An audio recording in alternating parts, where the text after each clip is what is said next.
Hello, everyone. I'm Dr. Marty Ross, and welcome to Conversations with Marty Ross MD, where I get to answer your questions about Lyme disease.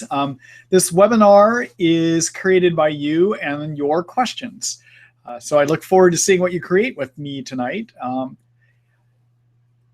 So the way these webinars work, for some of you may be new here tonight, or those of you that are coming back here again, welcome back. I'm glad to see you. For those of you that are new, the way that these webinars work is you get to write questions to me. And you can do that by filling out your question in the chat box that you're going to see over on the right-hand side of your screen. So take the time to do that. I try to take no more than one question per person. At times I may do two, but usually I'm not able to get to even one from every person. So it's doubtful that I'll take two questions per person. When you write your question, please do not hit the enter button as you're writing the question until you are complete with that question. If you hit the enter button too many times, or more than one time, actually, it creates multiple questions, which makes it difficult for me to go ahead and present these questions. Tonight, I'm also creating a recording of the video, and it is my intention over the next day or two to actually turn this into a podcast as well, too, a recording as a podcast that you'll be able to download and actually carry with you on your iPod or your smartphone if you want to listen wherever you go, whether that's in your car while you're driving around, grocery shopping, wherever it is that you want to get some new ideas about Lyme. I am going to start turning these into podcasts. I pretty much know how to go about doing it, but it'll be the first time that I do it. And so it may not be up tomorrow, but in the next days or two, you will see it as an option to play back the proceedings from tonight, is to either do the video or play the podcast or download the podcast and take it with you on your smartphone so you can beam it up to your car radio and play it on your car sound system, for instance, too. So I'm trying to make our information as accessible as possible. So we'll see where that goes. It'll be an experiment for me to do that tonight for you, too. So with no further ado, I'm going to go ahead and get started. Oh, one other thing. Tomorrow morning, you will get an email from me. And I'll use the email address that you gave me when you signed up for the webinar tonight. In that email, I will give you the link for the recording, as well as hopefully the podcast if I have it ready to go by tomorrow. So go ahead and look for that email. In that email, also, you will get an opportunity to sign up for next week's webinar. And this is the first of 3 webinars in a row. I'm doing the next 3 weeks, and then we'll probably take a week or 2 off after that. So get as many questions in as you can, and I look forward to helping you here. So with no further ado, let's go ahead and get started here. All right, so the first question is from Deborah.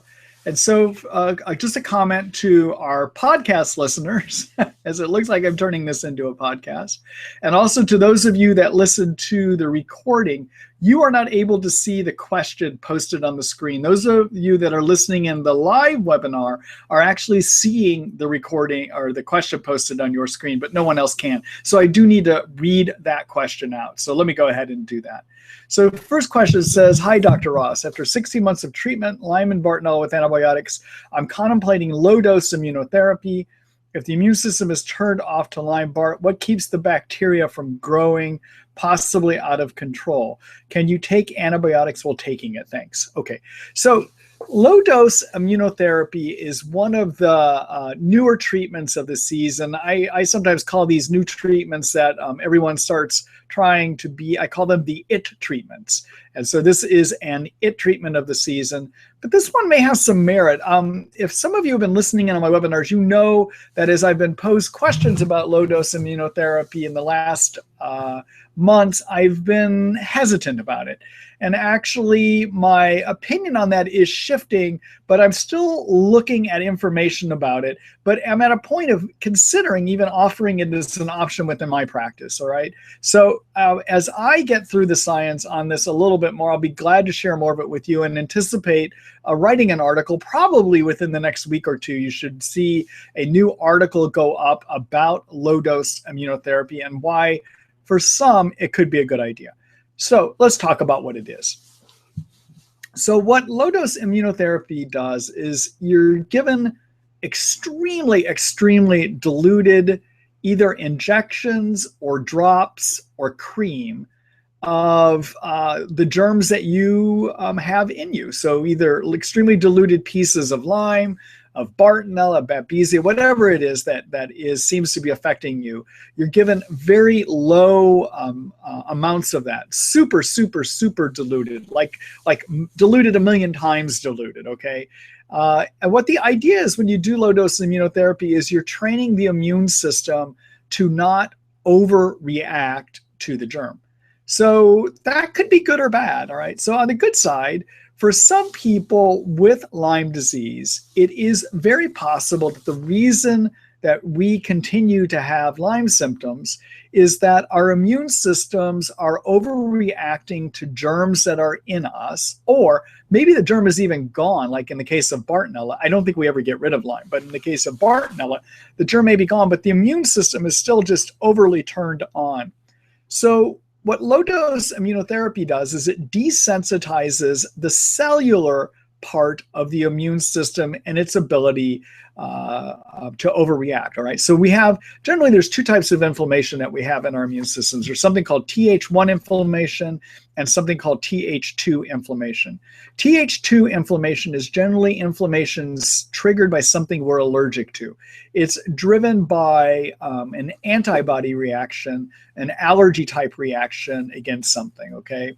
Th2, and I may be messing up my Th1, Th2s here, but Th2 on the other hand, and I have to go back and look at this, but Th2 on the other hand, the other type is inflammation created by chemicals released by the cells of the immune system, the part of the immune system that actually attack germs.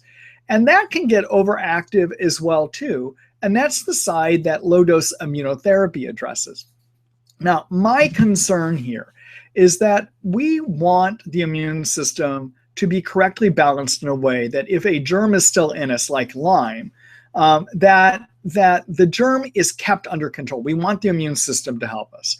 So my concern about low-dose immunotherapy, and no one has done this long enough to know whether I have a valid concern or not, but I think it's a legitimate concern, which is if we desensitize the immune system too much, is there the possibility that we make it so that it doesn't work effectively enough at keeping the germs under control?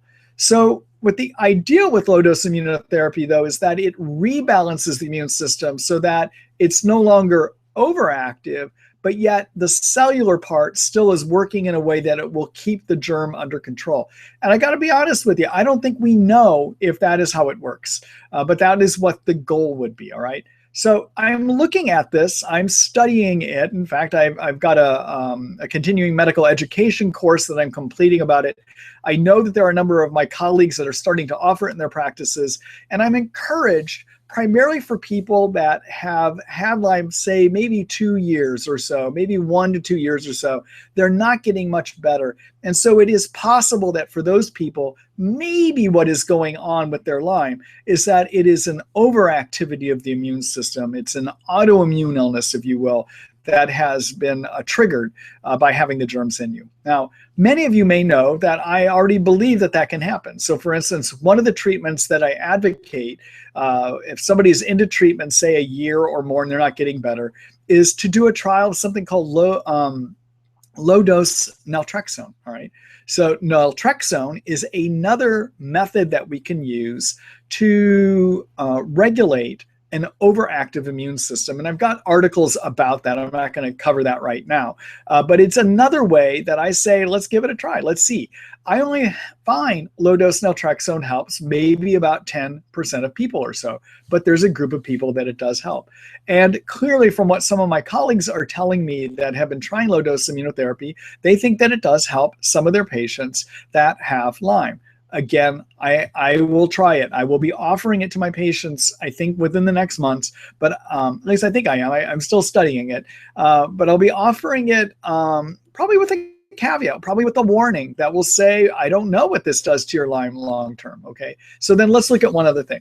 So when somebody has Lyme germs in them for a year or more, even when we get them in a better place by using antibiotics, I am one of the people that thinks that we never get rid of the germ. That what we're doing with antibiotics, what we're doing with herbal antimicrobials, what we're doing with things that boost the immune system is we're putting the germ back under control.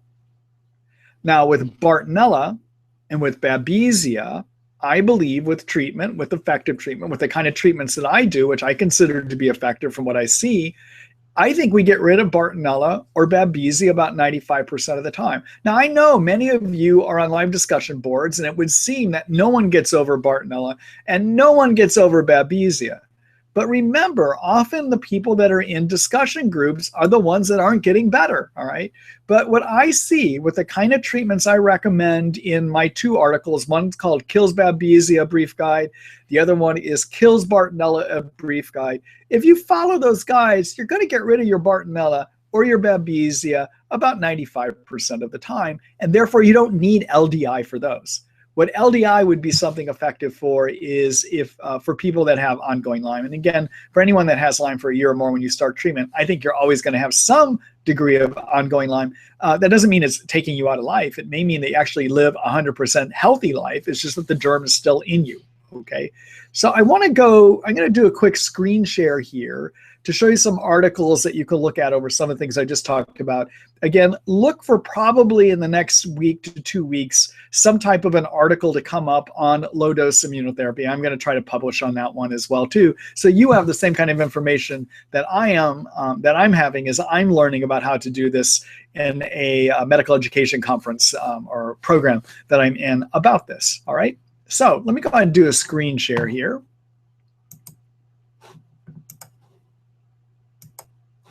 All right, so we're looking at the Treat Lyme book, all right, which many of you know is found at our Lyme disease site called www.treatlyme.net. That is the URL. So people listening in on the podcast portion of this recording, you're going to find the Treat Lyme book at www.treatlyme.net. And in there, at that site, as you all know, this is where you find the Treat Lyme book, our online book about how you treat Lyme. It's packed full of resources, all right? So I'm going to go ahead and navigate through that. I'm going to hit the Table of Contents tab on the left side navigation menu here, all right? And then I'm going to go to the Infection Treatment Plans chapter.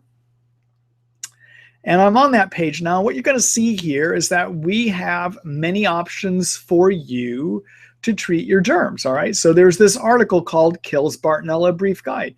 And as I said, this is where I describe to you the effective treatments that work 95% of the time.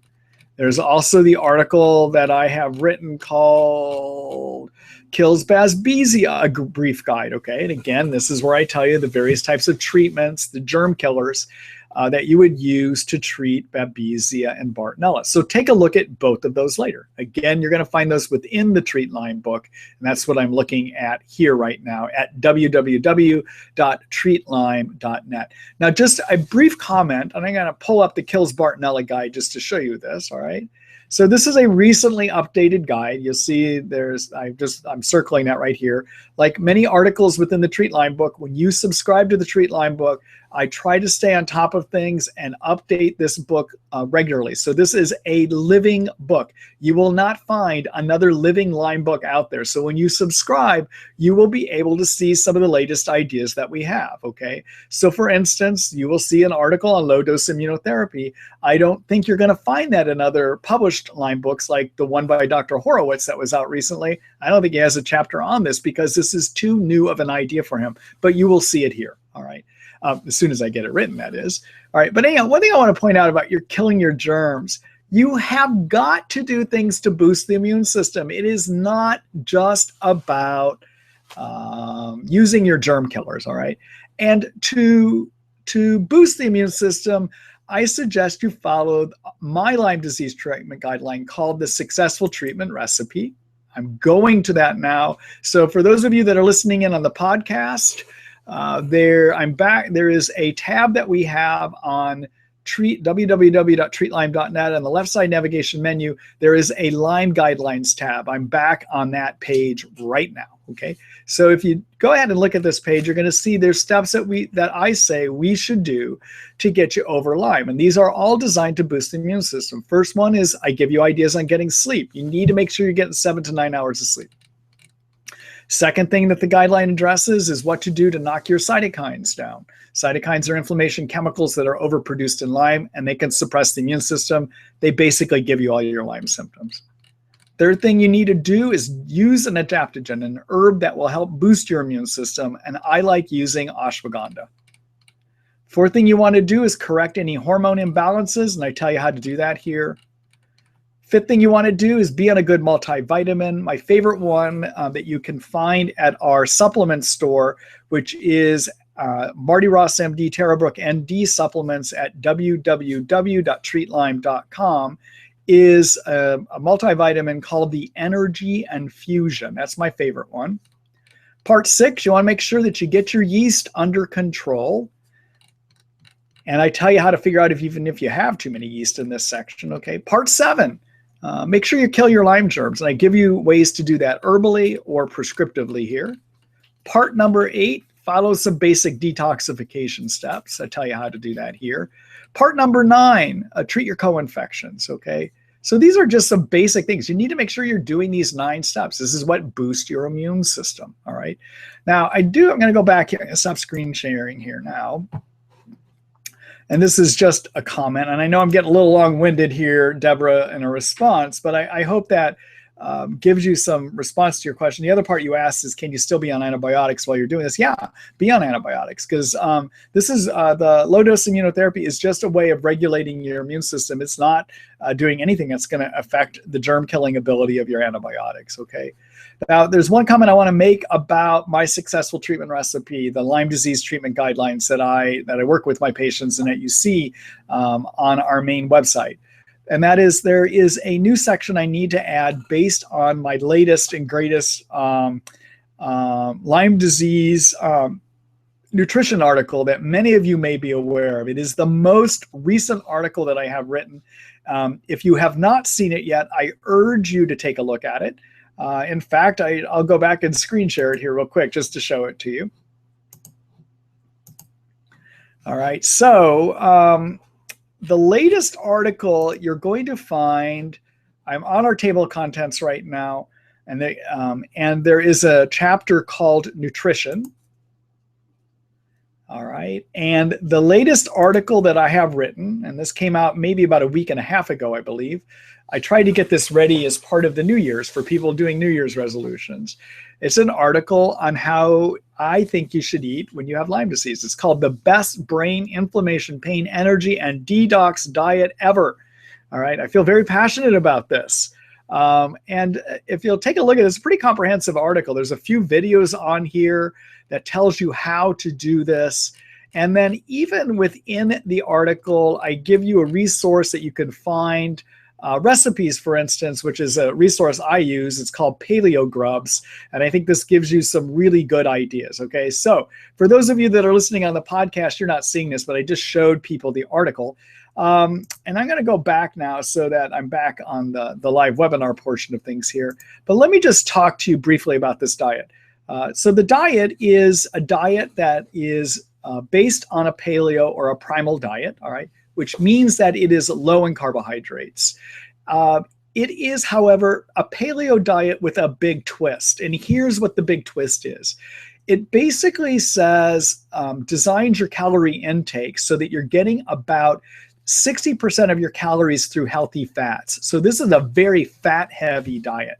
20% of your calories come from good sources of protein, and 20% of your calories, I should say, come from healthy carbohydrates, primarily from vegetables. You get a couple servings of fruit a day too, but there's no grains, and you get 1 legume. That's it. This is a low-carb diet. And there's research that shows that this is a better way of eating to help keep inflammation down in your brain, keep inflammation down in your body. The vegetables that it uses are great for detox processes and supporting detox. And there's another key component of this diet plan, which is to do regular fasting as part of eating too. And that fasting could be done one of three ways. One is to actually do a water-only fast once a month for 24 hours. Or second way is to do once a week, have 600 calories intake in a day. Or the other way to do it is once every 3 or 4 days during the week, don't eat for 12 hours. So what that can look like is after you have dinner at night, 6:30 or 7, don't have your breakfast until 7 o'clock the next day. That's an easy way of doing it, all right? So when you fast, and also when you have high fat like this puts the body into something called a ketogenic state, a state where it's primarily using fat.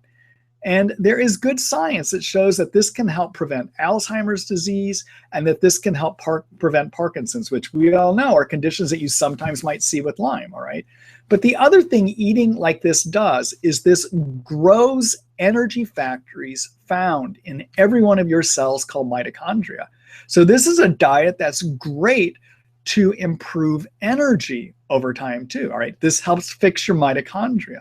And the other thing, again, the way that it emphasizes green vegetables, cruciferous vegetables, healthy vegetables, these things support detox as well. And the fact that it is a low-carb diet, it means that you're not going to tend to get as many yeast, okay?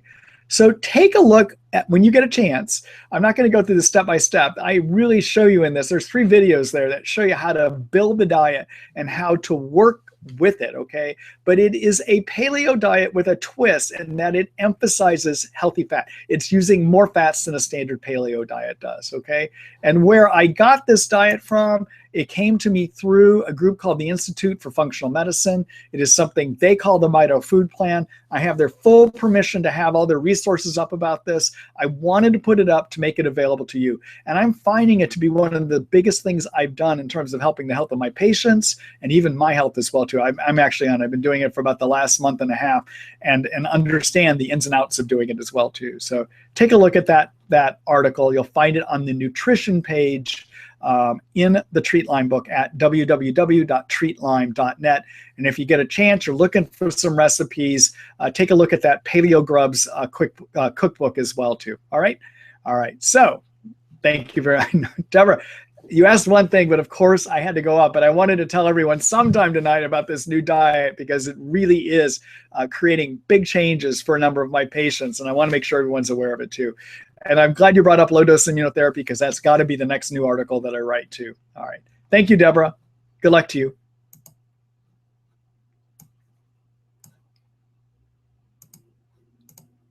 All right. So our next question is from Nina. Let's see.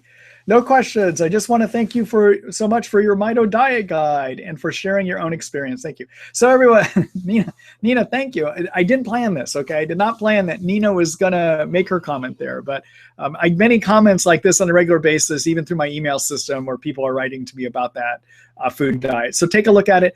Spread it out too. Give words out. Tell people in your Lyme disease support groups about it, all right? It's a free resource. You do not have to subscribe to the Treat Lyme book, even though it is part of the Treat Lyme book. I thought it was so important that people have this information that I'm making that a free part of the Treat Lyme book, all right? So spread the word on that. I'd appreciate it. And thank you, Nina, for your comment.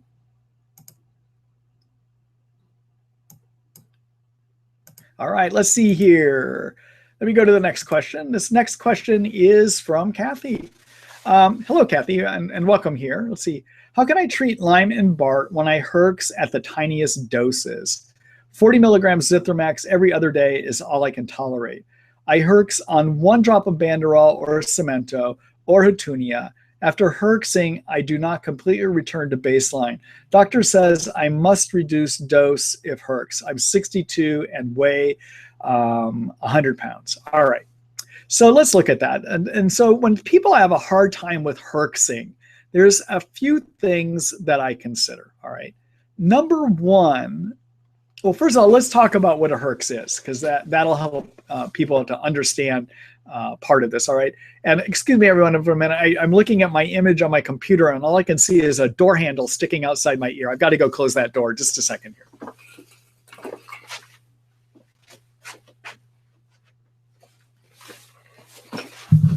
And I don't know why, but that actually is something that was just starting to drive me nuts. So you don't want me to be driven nuts if I'm trying to give you some good advice here.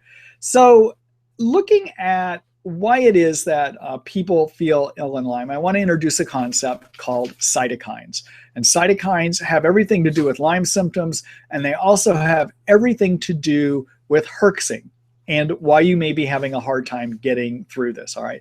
So cytokines, everyone, are good and bad chemicals. They are inflammatory chemicals that are made by white blood cells when white blood cells see a germ, like a Lyme germ, for instance. And the white blood cells make cytokines, and they have good and bad parts. On the good side, cytokines lead to the greater production of white blood cells. They help bring those white blood cells to where the infection is, and they help the white blood cells work better. All right, that's great. That's what we want cytokines to do. However, if the immune system has a hard time getting rid of a germ or getting rid of a toxin, because the immune system also is supposed to clean toxins out of you, okay, or getting rid of yeast, if the immune system has a hard time doing those things, that leads the immune system to try harder and harder. And eventually the immune system tries so hard that it makes too many cytokines. And too many cytokines are basically what Lyme disease symptoms are. In fact, Lyme disease is a syndrome of excess cytokines. Too many cytokines. So too many cytokines caused by having a Lyme germ in you can disturb the sleep centers of your brain. They make it so you can't think. They give you low energy. They make you hurt all over. They interfere with how your hormonal system is working. They make your muscles feel weak. I could go down the whole list of what we call Lyme disease symptoms, and what the majority of those symptoms are too many cytokine symptoms, all right? Now, when you start killing Lyme germs, what happens is the immune system sees the dead bug parts and makes more cytokines, and we call that a Herxheimer reaction. But what a Herxheimer reaction is you're just putting more cytokines in, so of course you're flaring up, all right? So when somebody is having a hard time with herxing, I wonder, is there something else that is making it so that there's more cytokines? And the biggest culprit is, and I always try to make sure I deal with this, is that you could have too many yeast living in your intestines, because too many yeast in your intestines also trigger cytokines, and it can make this whole mess look a lot worse, all right? So there is a resource that you can look at in the Treat Lyme book, which again, you'll find at www.treatlyme.net. Go to the chapters, the table of contents chapters tab, and look at the yeast chapter. In there is an article about how do you figure out if you have too many yeast. And I give you the resources there on how you can do that. You can figure out if you have too many yeast in your intestines. You don't need a doctor to tell you. There's a simple way to figure it out, okay? If you do have too many yeast, then you should follow the other part of that chapter called Kills Yeast, a brief guide, where I give you both herbal and prescription options to get rid of those yeast. All right, so number one, make sure you don't have too many yeast also contributing to too many cytokines in you. All right, that's practical step number one. Practical step number two, people that have a hard time with herxes may also be swimming in too many toxins. All right, because toxins also trigger cytokines. And as you're killing your germs, one of the things that could be happening is those germs are releasing toxins, and then they've got to be cleaned out. Now, there's a number of detox defects that people can have that make it so they can't remove toxins. One of the most simple ones that you could address is to have a test done to see if you have something called an MTHFR detoxification defect, all right? And what happens in that is the people that have that genetic defect are not able to take diet folate and convert it into an activated form of folate. And if you cannot activate folate downstream, many chemical reactions downstream, you're not able to produce a detox chemical called glutathione. Right? Glutathione is the master detox chemical used in every one of our cells to help with detox, but also used by the liver to detox chemicals out. So one thing you could see if you'd work with your doctor to do is make sure you don't have an MTHFR defect. I have an article in the Treat Lyme book about how to figure out if you have the MTHFR defect and also about how to treat it. I'm not going to go into that right now, but you can find it in the detoxification chapter in the Treat Lyme book, all right? So you need to make sure you don't have that as a problem. Secondly, you also, if you're really having a hard time, ought to do a trial of a toxin binder in your intestines, all right? So 25% of people have another detox problem, and that other detoxification problem I call biotoxin illness, which is 25% of people are genetically programmed from another genetic defect not to be able to remove Lyme or mold toxins. They can't get them out. What happens, what's supposed to happen is in 75% of us, is that our immune system sees one of those toxins and tags them for removal. They go to the liver tagged. The liver says, oh, there's a tagged toxin, takes that toxins and turns it from a fat-based toxin into a water-based toxin, and then that toxin gets removed and is put into the intestines as a water-based toxin, and it gets pooped out. But if you happen to be one of the 25% that cannot do that, that has biotoxin illness, what happens with those toxins is they go to the liver, they don't get changed from a fat-based toxin, they come out as a fat-based toxin. Then they go out into your intestines and they get reabsorbed back into your bloodstream. So you never get rid of them. And guess what they do? They keep stirring up toxins, okay? So in the detoxification chapter, you should also look at the article that I have written about biotoxin illness and how you can figure out if you might have it, but also in there, I tell you how to work with toxin binders. One is something called cholestyramine, and that's a prescription, but there's also a fiber you can use called fractionated pectin powder that will bind it up too, all right? So it's a little bit beyond my time here in the webinar tonight to go through the details on all those, but the big message for you is make sure you don't have too many yeast if you do get rid of it.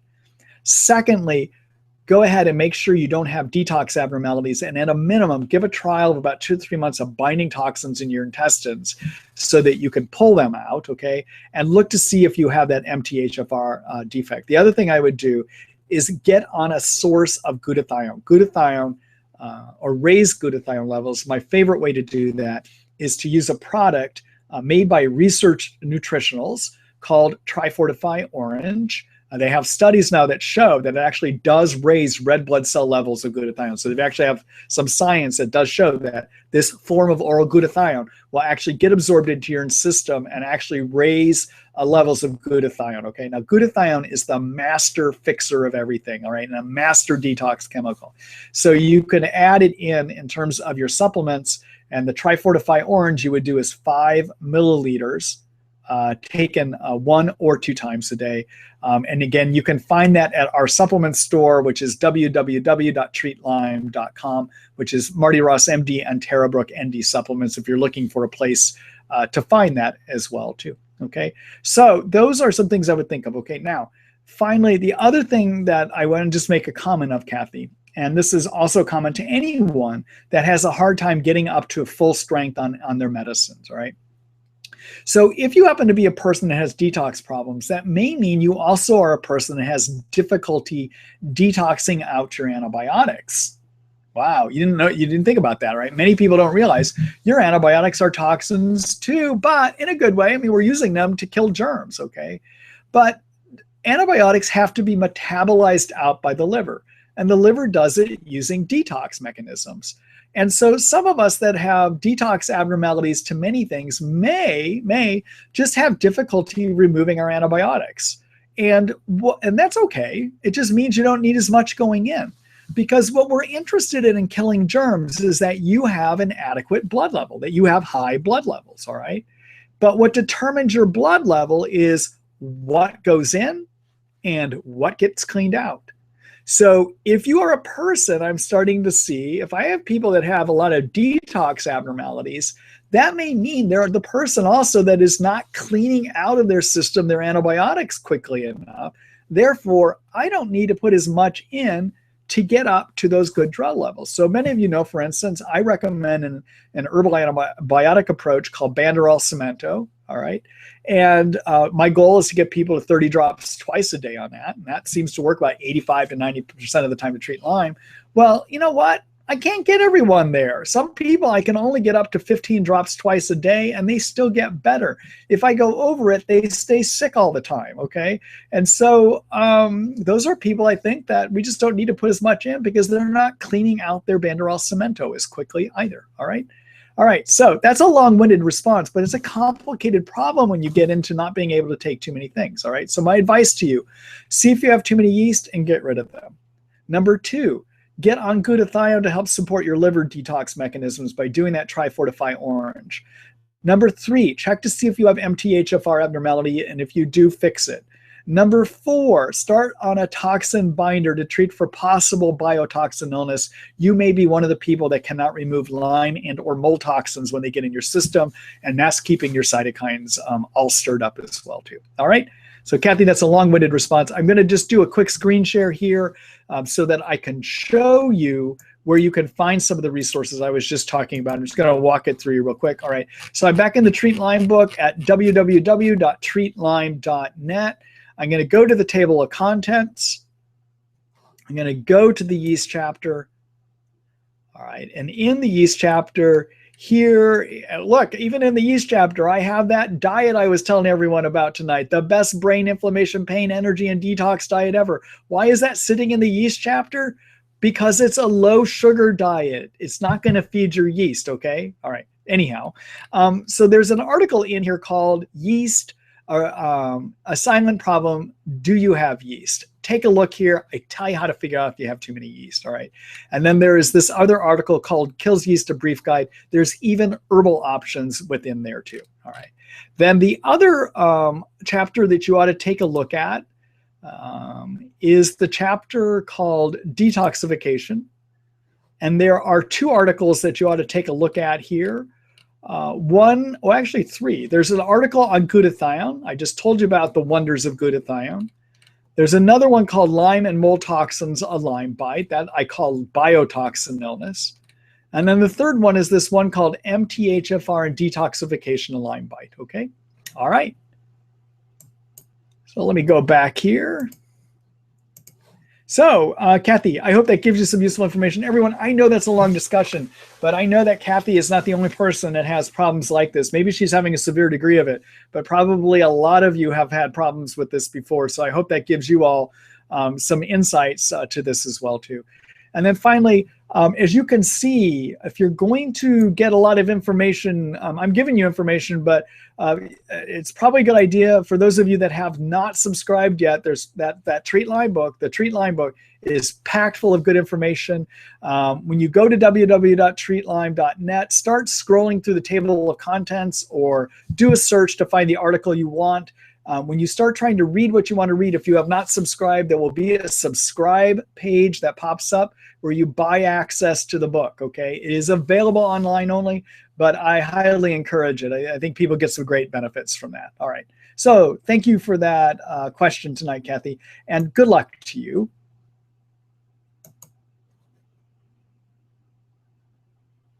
All right, so Pat, I see that you've got some other questions here. I'm not going to be able to take these because I need to deal with questions from other people, but I appreciate that you wrote some questions here too.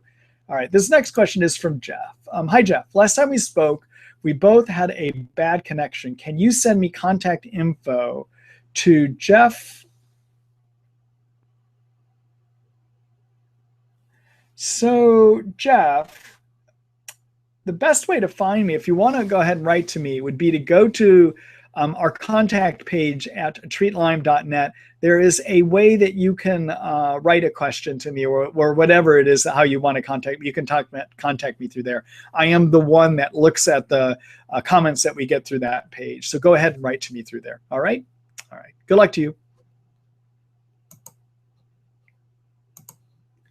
All right. Let's see here. Just getting rid of Jeff's question. All right, next question is from Lisa. Hi, Lisa, and welcome here. My daughter's movement issues are getting so much worse. Have been support her mitochondria as you suggested. She had a seizure last week for the first time, wondering if related to movements and brain inflammation. Regular docs just want to wait, and an LLMD wants to test, but insurance won't pay. Hi, Sirius. Okay, so Lisa, I believe that you and I had you had posted a question, I believe, in the last webinar back in before Christmas.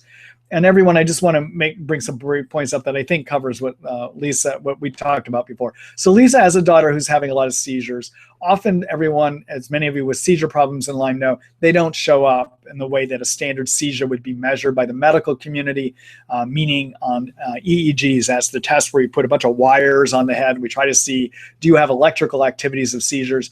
Those usually are going to come back totally normal. So when somebody is having seizure disorder in Lyme, there's a few things to consider. One is it a Bartonella infection? I find that Bartonella can give seizures, and I think, Lisa, we talked about that your daughter ought to be treated for Bartonella. Secondly, yes, Lyme can trigger seizures like this, so treat for Lyme too. Number three, if you have an extreme buildup of toxins, and I'm not quite clear if I told you about this last time, I can't frankly remember the full response I gave you, but make sure that, that you are doing the steps to remove biotoxins. Big cause of ongoing seizures in people beyond Bartonella. Bartonella is usually the number one. Second cause that I see in my practice is biotoxin illness. I don't know what the weight is of your daughter, so it would be difficult for me to actually be able to give you how much cholestyramine to do or how much of the modified citrus pectin to do. But your daughter ought to be doing something to detoxify. Other thing your daughter ought to be doing is doing something to knock cytokines down. For those of you that are not familiar with my information about that, there's an article we have called Herxheimer-die-off reaction, inflammation run amok. You'll find that in the Herxheimer and cytokines chapter. Within there, I outline various ways to lower cytokines, because as I explained tonight earlier, cytokines are made in excess as part of a Herxheimer reaction, okay? But your daughter, Lisa, ought to be on curcumin, Mariva 500, and no matter what her weight is, 500 milligrams 3 times a day should be a sufficient amount of that. I also would make sure she is on glutathione to help remove toxins and even help to repair nerve injury. Be on the Mito diet, the diet that I've been promoting tonight to everyone, all right? And those are some of my ideas. But I will tell you, Lisa, given the complexities here, I would love to help you even more so. But I need more detail specifically to give you dosing information, etc. You might consider one of my one-to-one medical consults where I visit with people over the internet. I write up a medical visit note. We send it to you by email. You can take that into your doctor and you can see if you can convince them to try some of these ideas. Some of the ideas are herbal, though, frankly. There's a lot of things that you can do herbally here, too. So if you're wondering about that as an option, let me just do a quick screen share here, because this is an option for anyone listening in tonight that wants more help than they're getting in these webinars. And so at www.treatlyme.net, on the left-hand navigation menu here, here's the online consult tab, okay? And using this is my one-to-one medical consult service.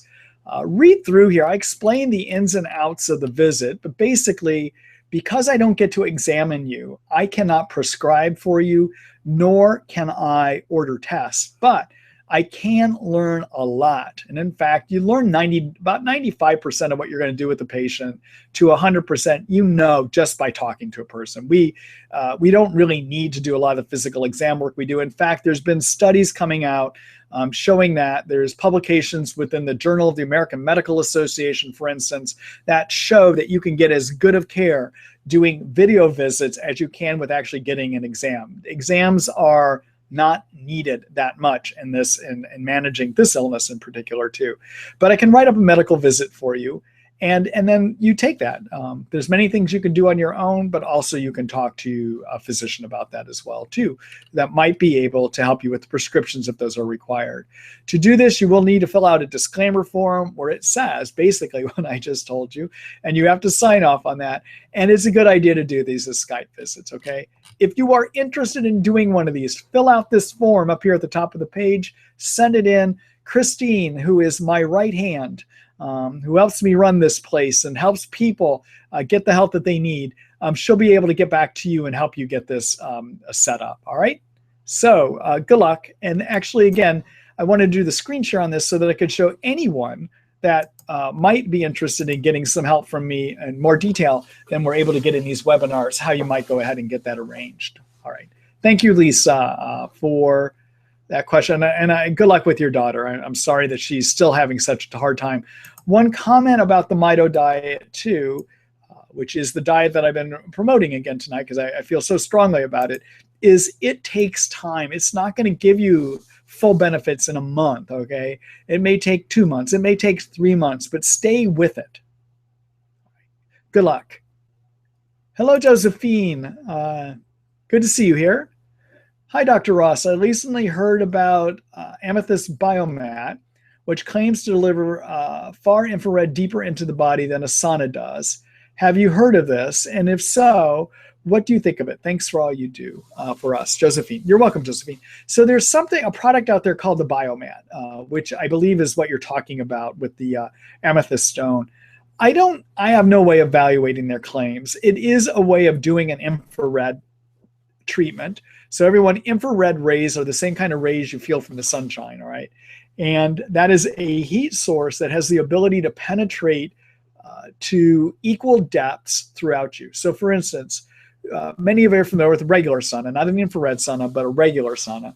That heat that you get from a regular sauna lands on your skin, starts heating your skin, and that heat from the skin then goes deeper into the tissue, but there's a temperature gradient. So the skin's really hot, and then maybe a half a centimeter in, it's less hot, and then you get 3 centimeters in, and it's barely hot, all right? That's how a regular sauna works. Infrared saunas and infrared rays do deep heating down to about 3 centimeters or so. At least the infrared saunas do. I haven't seen the stats yet on the Biomat, Josephine, to be able to make a direct comment about that. But that kind of heating to equal depths gets benefits in 2 ways. You sweat, so you'll remove some toxins that way. When you heat up and you start sweating, 20% of the toxins that get moved by heating up get sweated out. The other 80% go to the liver, where they have to be cleared out by the liver. So you still got to make sure you're supporting your liver to help with detox by being on that good Mito diet that I talked about. All right. But I just don't know enough information specifically about the Biomat, Josephine. All right. Oh, one other thing that I was trying to, I just got lost in my thoughts. The other thing that heating up can do is it dilates your blood vessels. When you heat one part of the body, all the blood vessels in the body dilate in response to that. And that allows better blood flow deep into the smallest blood vessels. And therefore you get better antibiotic penetration deep into your tissues. The antibiotics flow deeper into your tissues. And so you're going to get better killing if you're on herbal or prescription antibiotics when you heat up in any way. And that can be by doing a Biomat as well too. All right. Thank you, Josephine. Good luck to you. It's good seeing you here again tonight. All right. So let me get rid of Josephine's question here.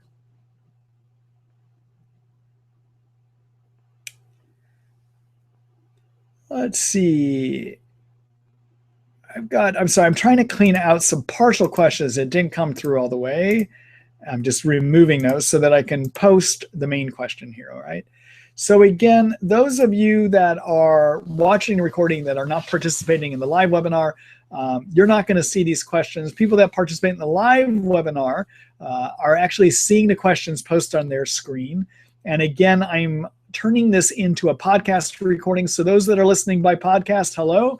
This is my first podcast recording, and you're not being able to read these either. So I'm reading the questions to you. All right. So Sherry, let's see. Hello, by the way. Do you think antibiotics break the blood-brain barrier better than herbals? I'm on herbals, had Lyme for 3 years, and cognitive issues are worsening. Have done all your suggestions from the Treat Lyme book about Lyme persistence.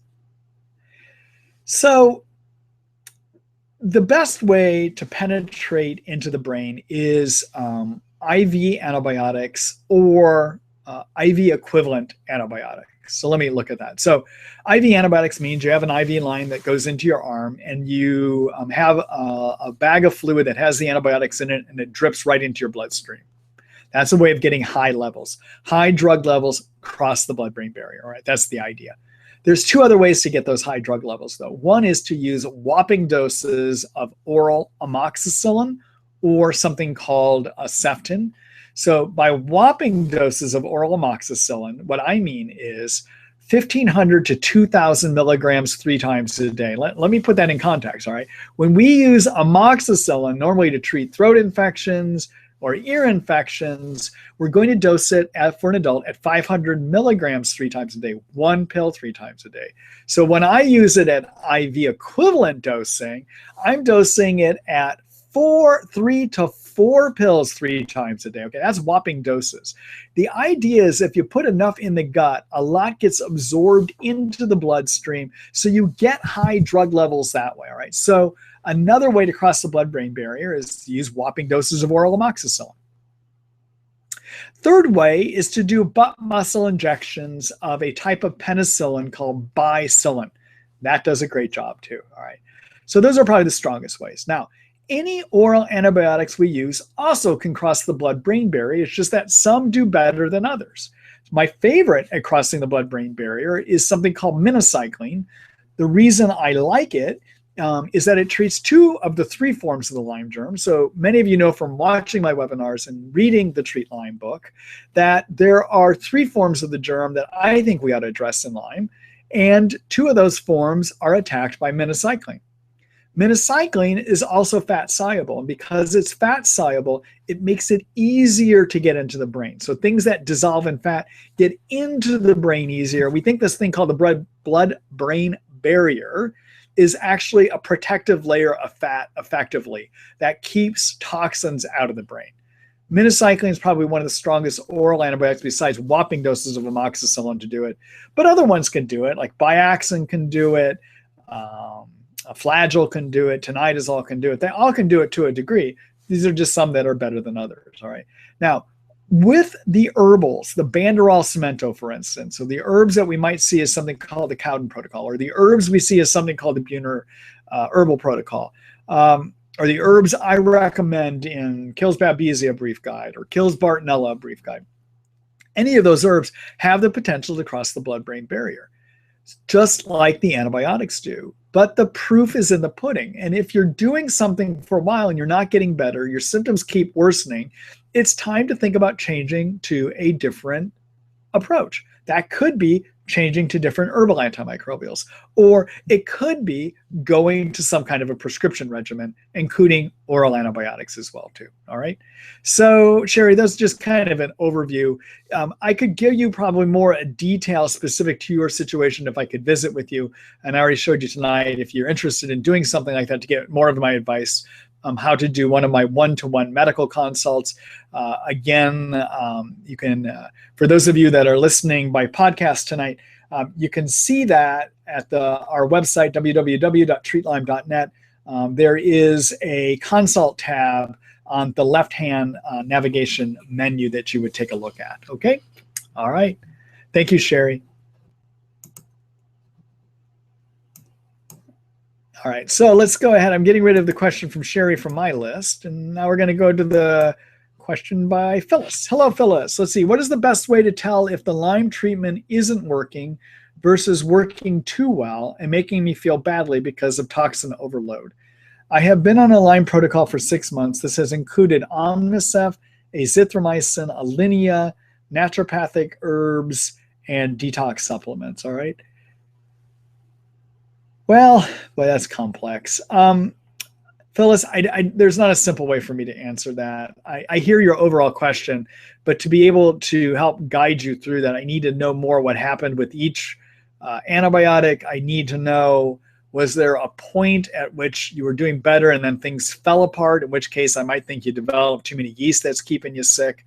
I would need to know, did you get into a BART relapse and did it come back?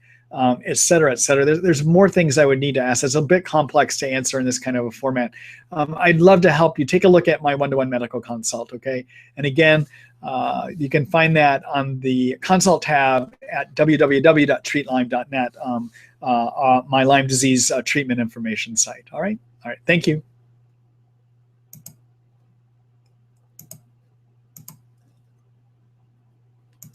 Hello, jealousy. In your experience, what is the best way to detoxify the body? I did a hair metal test and it showed that I have very high copper. Do you have a heavy metal protocol that I can use?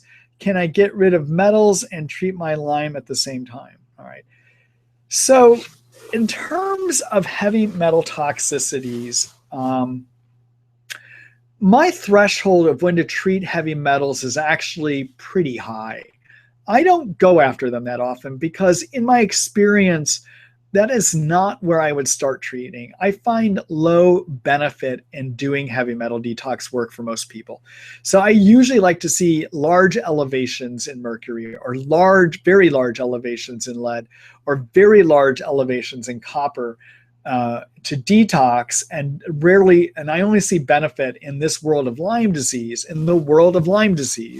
if somebody has massive elevations. All right. So I would need to know more specifically what your numbers are, Joe, to be able to give you specific information about whether I think it's a good idea. But even if you had whopping levels of metals, I don't even know that's where I would start anyhow.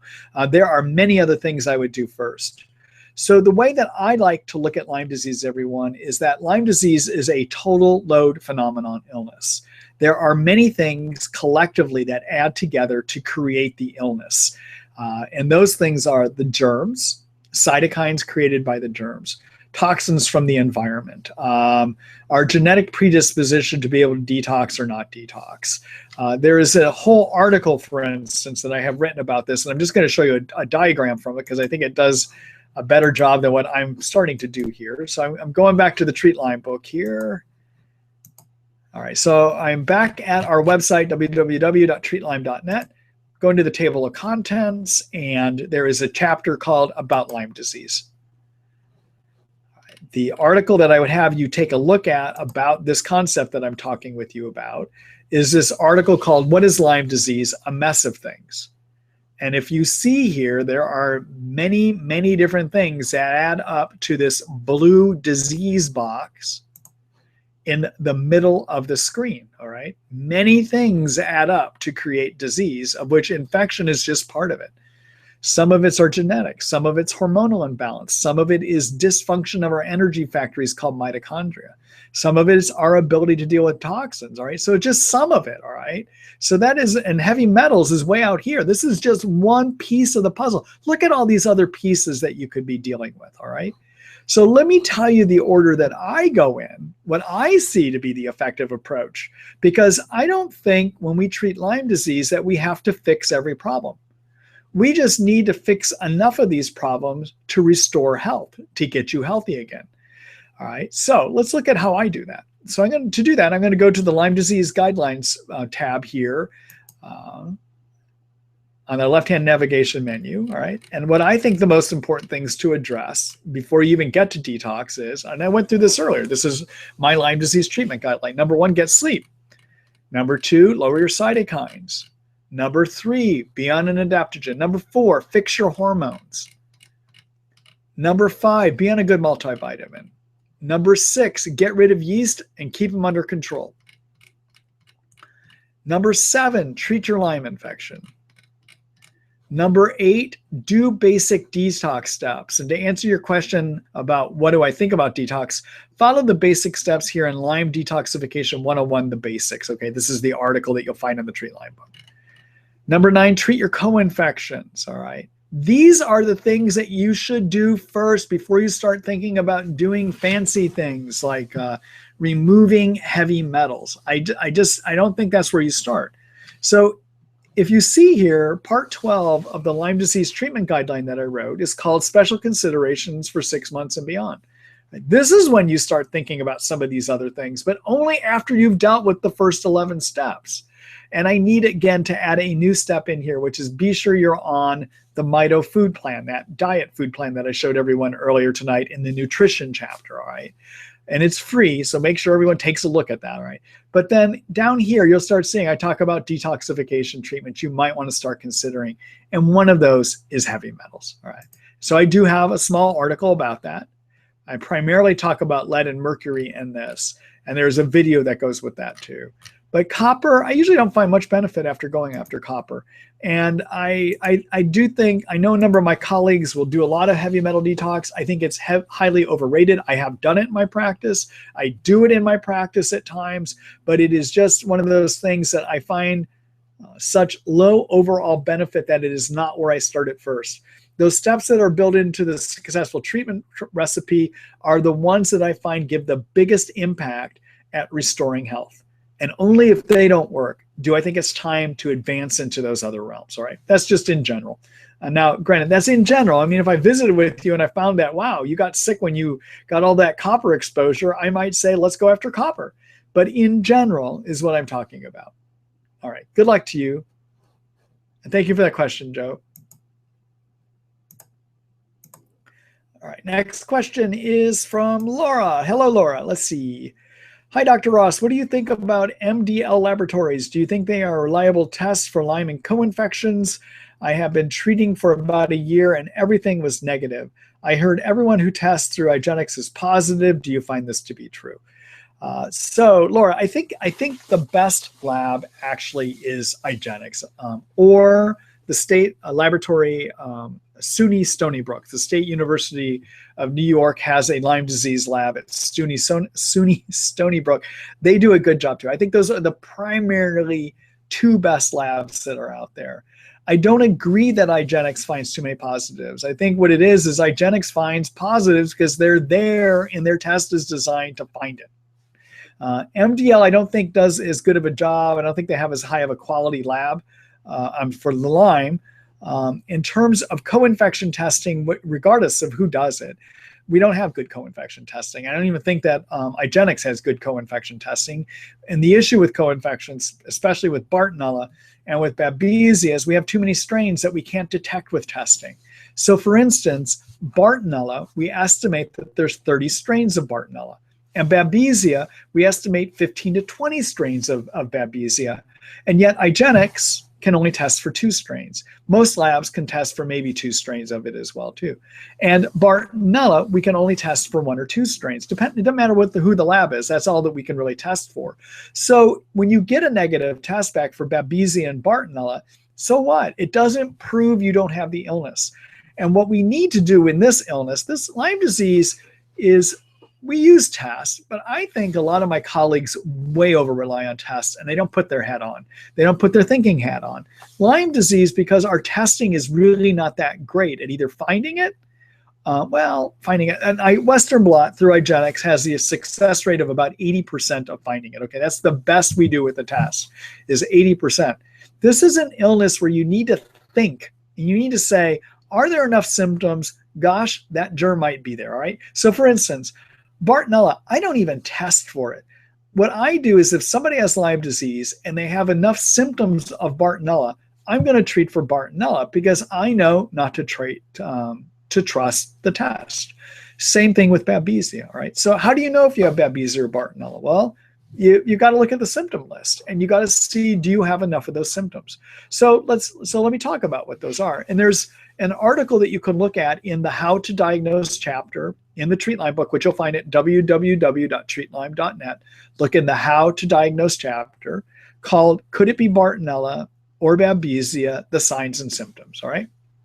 All right, so Bartonella symptoms. Things that make us think of Bartonella are impaired cognition, anxiety or depression, extreme sensitivities to sound, light, or touch, tremor, seizures. I'm going to think about that. People with a lot of agitation of their nervous system, increased daytime sweating, pressure headache of the head, bladder issues of interstitial cystitis, which is irritation, inflammation, and lining of the bladder where you get a need to pee frequently or you have the urge to pee, a restless leg syndrome. Those are all symptoms that make us think of Bartonella. And if you have a number of those, enough of those, I treat for Bartonella. Babesia, the symptoms that make us think of Babesia, the 2 major hallmark ones are drenching night sweats. The other one is panic attacks. Other ones that make us think of it, though, are headaches primarily in the front of the head, migraine headaches, dry cough, nasal stuffiness, racing, skipping of the heart, increased deja vu. A lot of people with Babesia get increased deja vu experiences, all right?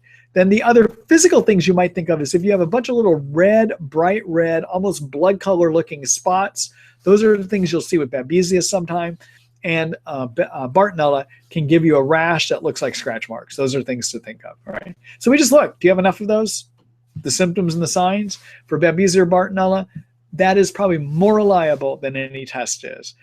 In terms of MDL being a reliable lab, yeah, I think when they report stuff out, it's reliable. I still think, though, that based on quality, I think IGeneX is the lab to go with. I do not think they overreport. The reason that they get that label is primarily from people probably within the infectious disease community who do not believe in Lyme disease, and therefore they want to call everything that comes out of IGeneX to be a false positive. That's just what they do because they have their heads in the sand about this thing called Lyme disease, that it is a real infection that affects people. So what they try to do is discredit the lab that most of us uses. I will tell you about IGeneX. IGeneX, if you go to their website, has a page about their credentials. Take a look at it. They have passed numerous certification tests to show that they run a quality lab. In fact, CDC, Centers for Disease Control here in the States, has sent them blood samples and asked IGeneX to identify correctly the samples they sent them that had Lyme versus the ones that didn't have Lyme.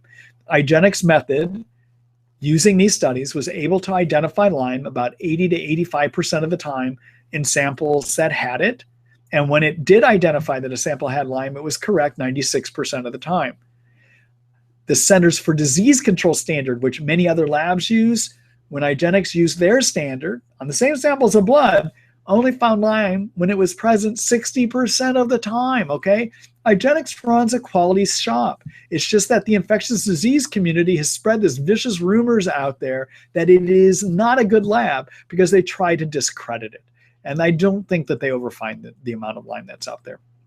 And no, I'm not on payroll with them. And no, I don't not receiving any kind of kickbacks. This is just what I have seen in my experience trying out different labs and seeing the quality of the labs and seeing what happens with my patients when I make decisions to treat based on studies that I get from IGeneX. I think they're accurate. All right. All right. Thank you, Laura. Good luck to you.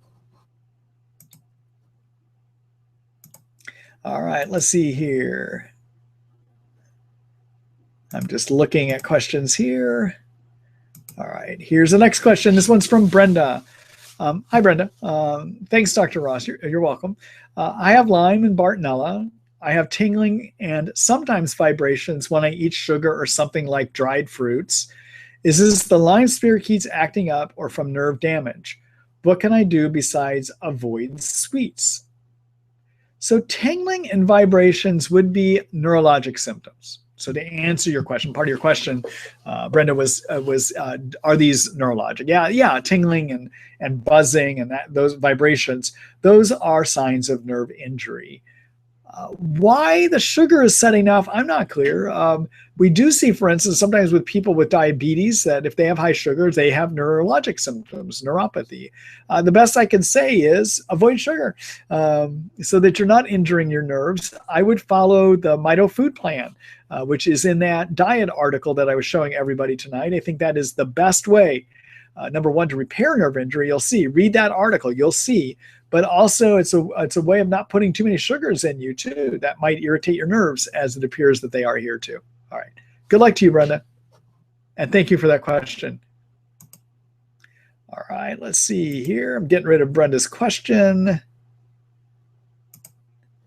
Okay, let's next question here. This is from Kim. What diet? That's a plant, I swear to God. So Kim, I know by now you probably have seen this, all right, so I'm not going to answer, but we do have a Lyme diet. Go to my nutrition page at www.treatlyme.net.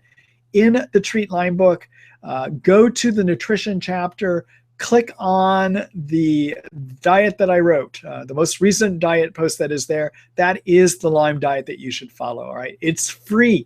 Anyone can read that diet. It's based on the Mito food plan from the Institute of Functional Medicine. And again, it's designed to repair mitochondria, to support detox, to help brain function, to decrease the chances of getting a yeast, and to help brain function and to fix your energy factories called mitochondria. It's a great diet. I do it myself, and I have found it to make some great improvements in my health as well, too. All right. Thanks, Kim. Good luck to you. All right, let's see here. Kim asked another question, and I'm just going to post it here because it's an important question. So Kim writes, can I cure Lyme without antibiotics? All right. So the answer is, I doubt. I doubt that you can. But can you fix enough stuff following the successful treatment recipe and some of the other ideas that we have, enough of the other stuff that's keeping you out of balance to right the ship so that your ship's not falling over, so that you're not sinking, so that you can restore health to a point that the immune system steps in and helps with Lyme? It's possible, but I find that to be rare. I think when you have Lyme, you're going to ultimately have to do something to kill the germs, all right? But it's possible, but rare. All right. In terms of a cure, I want to just talk about that briefly too. So there is an article that I've written about the statistics online.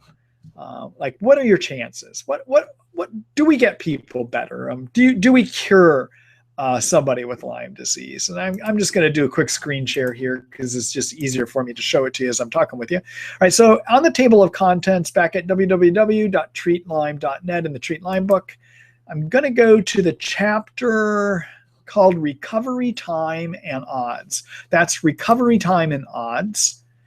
And I would steer you to this article called Getting Healthy. Will I? When? How do I? All right. And this gives you all the stats and about a number of things, like how long will it take me to recover? And when I recover, is the germ ever gone? And that's the point I want to raise with you here. And that is that when we're done treating Lyme, I believe if you've had it in you for a year or more, we never get rid of every germ. I think it's a rare person that it happens in. So I think, and I know a number of my colleagues are this way too, I don't think our goal is cure. I think our goal is health. And that is knocking enough of your germs down, fixing your detox systems, helping your immune system work better, getting cytokines out, getting yeast out, dealing with all these things that upset the balance in your body so that we can restore health. So can we restore health? Absolutely. Can we cure you of Lyme? If you've had it for a year or more, I think the chances are kind of rare of that, all right? But we can get you well, all right? Good luck to you, Kim. Thank you for that question. Let me go ahead. Let's see. So I'm just getting rid of that question here before I post a new one up. Ben says, thank you for this program. Ben, thank you so much for saying that. I appreciate that. I love helping people. I love helping all of you get better. And I hope I have some ideas that are able to create some real meaningful change in your life. And that the resources that I've written, such as the Treat Lyme book, is something that makes a difference for you, because I think there's a lot we can do. And I want to help as many people, you, and I also want to help other physicians. That's why I've posted all this information up. So I'm glad. Thank you, Ben. All right, let's see here. Going to a question by Phyllis. Hello, Phyllis. Let's see. I felt much better starting 2 weeks of the antibiotics, but the progress only lasted about a month. I have been backsliding ever since, and I'm back to square one. Currently on azithromycin and cat's claw, and artemisinin and cryptolepis, that is, along with many supplements for detox. All right. So Phyllis, one of my big rules of thumb, one of my major precepts in how I manage Lyme disease is if you're doing better and you suddenly go backwards, there is a 90% chance you develop too many yeast in your intestines. All right, and that's what I see, okay? So how do you know if you have too many yeast in your intestines? Well, one reason to consider it is you went backwards, all right? Secondly, look to see, have you had increased sugar cravings? Are you more gassy or bloated? If you happen to have something that has a lot of sugar in it or simple carbs like potatoes, do you feel worse afterwards? Do you have any vaginal itching, vaginal discharge? Do you have difficulty swallowing, or things feel like they're getting caught in your throat? That can be from yeast up here. Do you have white patches in your mouth? And then the other more peculiar thing that makes one think about yeast is if you happen to have acne or pimples that are suddenly showing up, or skin rashes that get worse. Those are things that make you think about it, all right? So if you're having some of those, treat for yeast. And I tell you how to do that in the treat at www.treatlyme.net. That's the Treat Lyme book. In the yeast chapter, I give you ways to treat yeast, okay? But even if you don't have a lot of those symptoms that I just said, there still is a 90% chance it's too many yeast. And if you treat yeast, usually within 2 to 3 weeks, you are going to be doing better. It happens that fast. All right. Now, the other thing, now granted, I'm not getting to ask you questions, and I would still wonder, double make sure that if you had Bartonella symptoms that they're staying under control, or if you have Babesia symptoms that they're staying under control, make sure it's not another one of those infections. But even so, people do better. They get worse quickly. It's yeast 90% of the time. That is just one of the things that I have learned in managing this illness.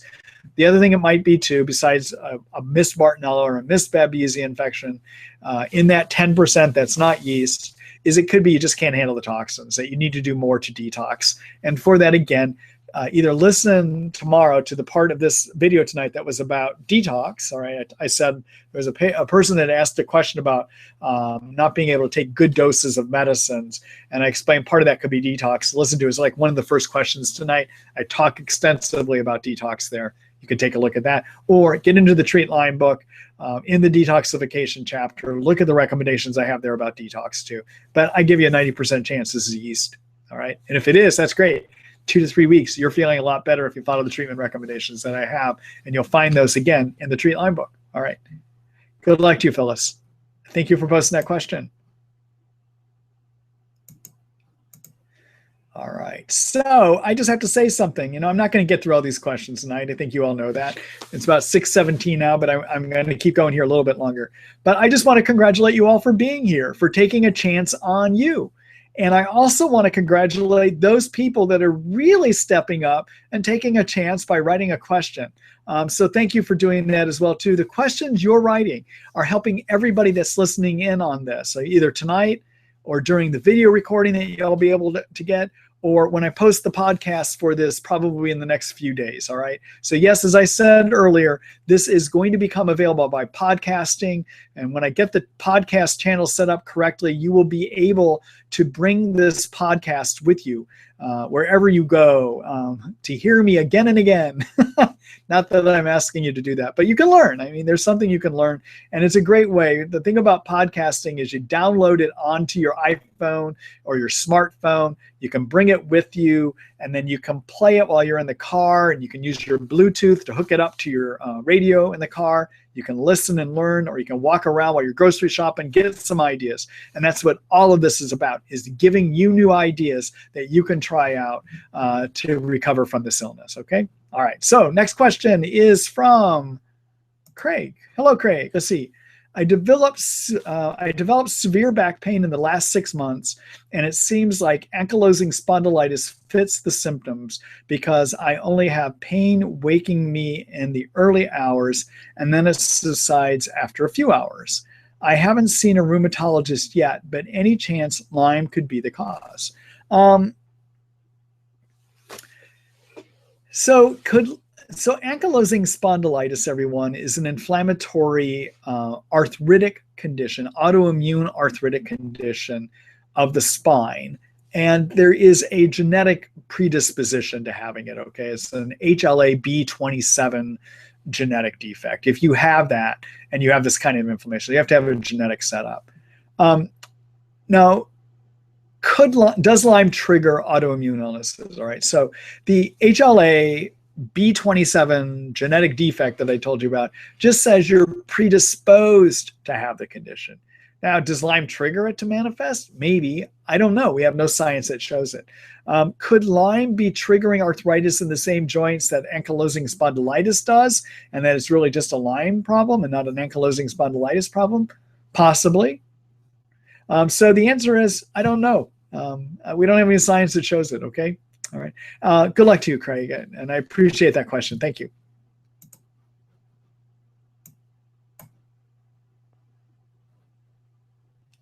All right, so let me just get rid of that question. Hello, Debbie. Let's see. Hello, Dr. Ross. I'm being treated for Lyme and clarithromycin, or with clarithromycin or rifampin for the last month. Was on another set of antibiotics prior. I have noticed an increase in hair loss, a noticeable amount. Any ideas? Meds, supplements, thyroid, thanks.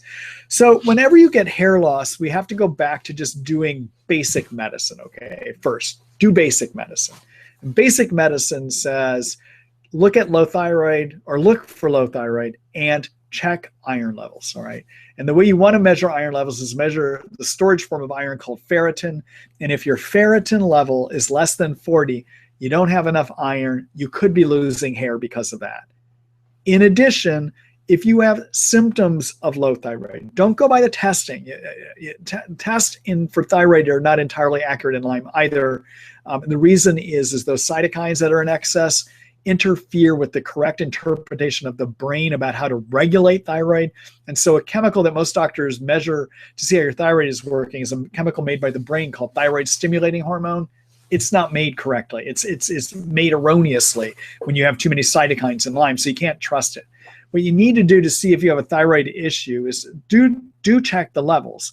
If you have too high of a T4 thyroid or too high of a T3 thyroid test, then hyperthyroid, those would be an accurate indicator of hyperthyroid, could be causing hair loss, all right?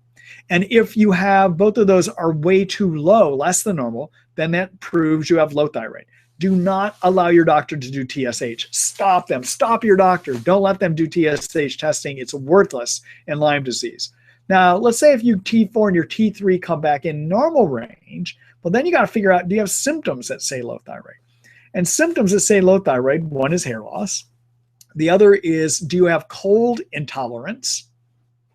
Because if you don't make enough thyroid, your metabolism rate is low, and that's going to lead to low thyroid, all right?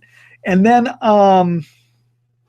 other signs can be a lot of muscle cramping. Well, that's Lyme disease, right? But you can have muscle cramping and increased weight. Those are things that make you think of it. The key symptom, though, that I see with low thyroid is cold intolerance. That's kind of the one where you have to wear more layers than everyone around you to stay warm, either in air conditioning or in non-air conditioning areas. Those are the things that are going to make me think about having low thyroid, all right? So make sure it's not low thyroid. Make sure it's not low iron. If you're a woman still having periods, you could be losing too much iron through your periods, basically, all right? And if your ferritin comes back less than 40, start iron. That may take care of your hair loss, all right? Now, could antibiotics as a side effect called hair loss? Yes. I have not seen it to occur in these two, but there is another Marty Ross rule of medicine that I have, which is anything can happen to anyone with anything, all right? And so if something goes haywire in your treatment and you've made a recent medicine change, it is always possible that that recent medicine change as a side effect is giving you the problem. We have to think about that. And so one of the quickest ways to find out is stop that new thing and see what happens, okay? That's another way to go about doing that. Other things that can give hair loss, babesia. Make sure you don't have babesia. Babesia sometimes can give hair loss. And one way to look to see about that is look at the symptoms that I mentioned earlier tonight. You can find that in the article about how to diagnose, or actually the articles on babesia in the chapter called How to Diagnose in the Treat Lyme book at www.treatlyme.net. Okay? All right. Good luck to you, Debbie. Thank you for that question.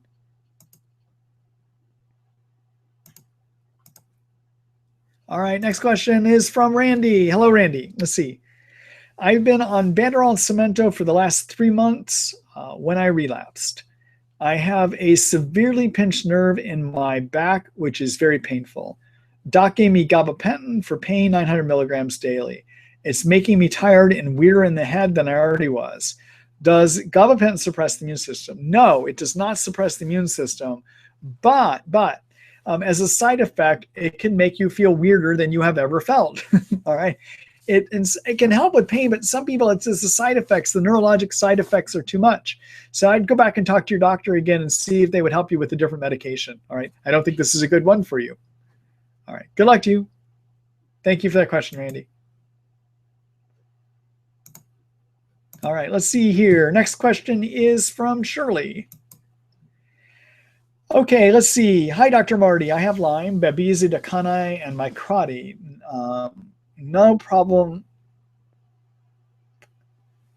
I'm not sure I'm understanding. Something problem is my sore, droopy eye. Any ideas what would help it? I've tried many antibiotics and steroid drops, and my eye is still sore and the lid swollen and very droopy. Boy, I don't know. I would actually need to see a little bit. I don't know. I have questions to ask, and I would need to actually look at that eye, which I could do by Skype if you want to try one of my one-to-one consults, but I don't know, Shirley. I need more information by looking at you and probably asking you a few questions as well, too. All right. Good luck to you. I'm sorry I can't help you. All right. Let's see here. I am going to take one, maybe two more questions. Let's see here. So this is from Stephanie. Hi, Stephanie. Let's see, yeast questions. The first time I took Lufeneron a few months ago, and it worked wonders. I wasn't taking antibiotics then. I am now.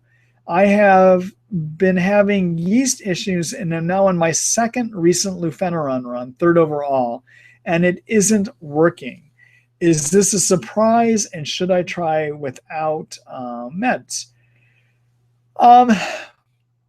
Okay, so everyone, Stephanie is writing about an experimental treatment called Lufeneron. The reason I call it experimental is it does not have human safety studies, does have animal safety studies that do show that it can treat yeast and is safe. In fact, it's got chimpanzee studies, all right? But the pharmaceutical industry doesn't see enough profits in researching this one to get drug approval, and so therefore it never will have human safety studies. What it does is yeast that live in us have a fiber covering, and that fiber is something called chitin.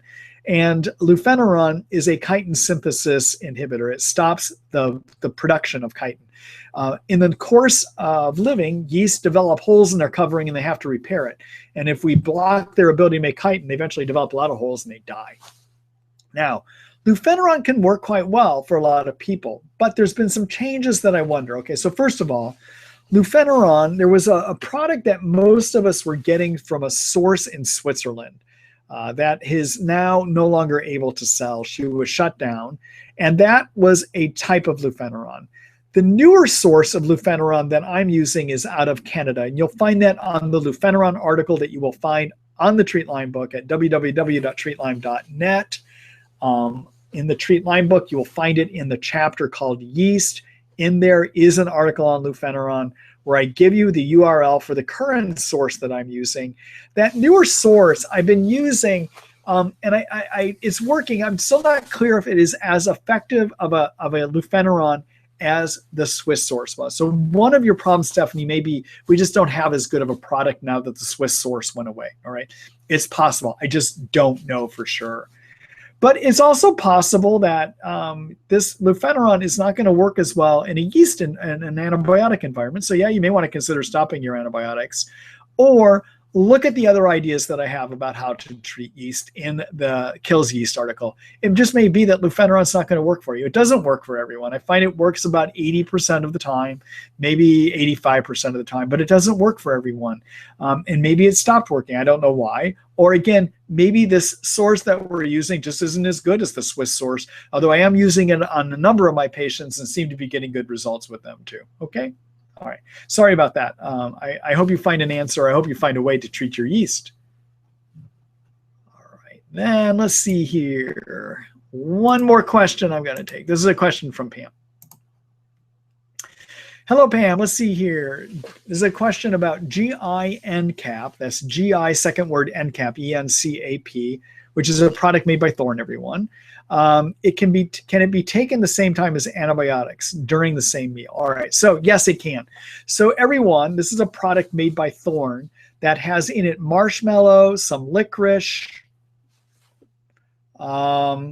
Boy, I'm blanking. There's two other herbs in it. I think it's got some glutamine in it, if I'm correct, too. But it's a 4-herb compound that has in it herbs that will help heal leaky gut syndrome. So it will help heal your intestinal tract after you've had yeast, so it will stop causing you to have allergic reactions, okay, or food sensitivities. That's GI NCAP. You can find it at our store, www.treatlyme.com. That's Marty Ross MD and Tara Brooke ND supplements, all right? It is one of the products we offer there. If you are going to use it to heal leaky gut, the way you want to use GI NCAP, because it helps coat the lining of the intestines so those cells that plumped up and pulled apart when you had yeast have the ability to start healing, growing back together. So they protect you from having reactions to food. You want to do about 2 capsules with meals, actually 3 times a day. And so I like to have them taken at meals. Also, you can take them with antibiotics. There's no problem with that at all. All right. So everyone, that's it. I'm tired out. I had a good time tonight, though. So tomorrow you will get an email from me. It will have a link to the recording of the webinar tonight. I may also, I got to see how this goes because I'm going to be learning how to do it the first time. And I did a trial run this weekend, but I still have to see how it works in the real world. I also want to be able to take the recording audio and turn it into a podcast so you can download it onto your smartphones and take it with you and listen to this wherever you want to. Skiing. I don't know. Maybe listening to me while you're skiing is not such a good thing. But grocery shopping, driving the kids to school, wherever you want to go. I'm going to start trying to make Marty Ross MD, Conversations with Marty Ross MD, available with you where you go, all right, through podcasting. I hope to have that functional tomorrow. If not, it will be functional within a few days, okay? I envision maybe some technical problems coming up tonight as I try to do this the first time. And yeah, that's it. So here in a second, as we end the webinar, for those of you that are watching this tonight, I'm going to redirect you over to treatlyme.net, which is the home of the Treat Lyme book that I've made reference to many times tonight.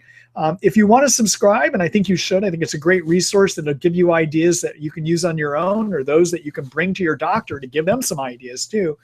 The way to subscribe, there is a subscribe link on the right-hand side. I'm sorry, left-hand column, left-hand navigation menu, or just click on any article you want to read. And if you are not subscribed, the screen offering you different options to buy the book so that you have online access to it will pop up.